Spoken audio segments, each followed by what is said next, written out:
Good morning guys. On the way tayo sa Quezon Province ngayon. Backdoor tayo nagdaan from Antipolo, Pililla, and then yung Pacaliraya sa Cavinti. And then ayan, malapit na tayo ngayon sa Tayabas. Mag-stop over tayo saglit, bili tayo ng Lokban Longganisa. 90 pesos yung 1 dozen, roughly around 200 grams yan.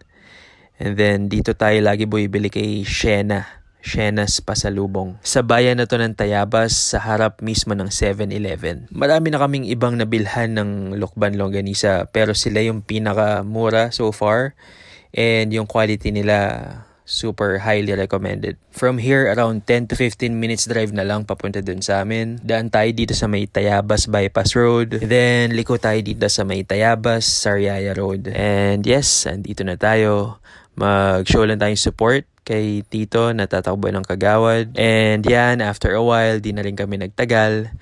Nabigyan pa kami ng pasalubong. Thank you po ulit. After nyan, diretso tayo kay Nanay Simeng's Halo-Halo. Isa yan sa pinakasikat dito sa lugar. And titikman natin kung masarap nga talaga yung halo-halo nila. Dito to sa Tayabas Pagbilao Road.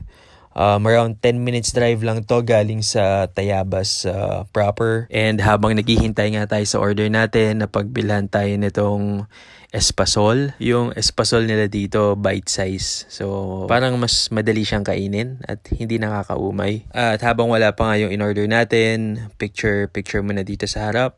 By the way, yung promotional video natin dito kay Nanay Simeng, Halo-Halo, andun naka-upload sa ING Vlogs. Kung gusto nyo mapanood, check nyo na lang. Nilagay ko yung link dyan sa baba. So, ayun. Masarap naman yung food nila dito.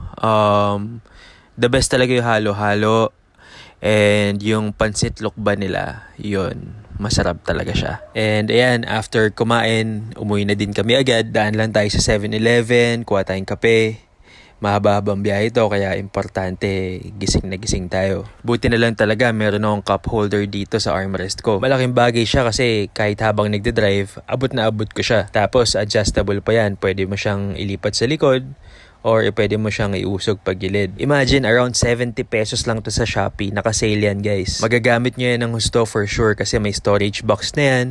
Pwede nyo ilagay yung shades nyo, yung mga tissue, or kahit ano man. Ilagay ko yung link dyan sa description para kung gusto nyo bumili, i-click nyo na lang. And it's time to go home. Bili lang tayo ng lansones. Nasa 130 pesos ang kilo niya ngayon. And mukhang hindi na siya abot sa bahay kasi may kumakain na. So that's it for today guys. Thank you for watching and kita-kits tayo bukas.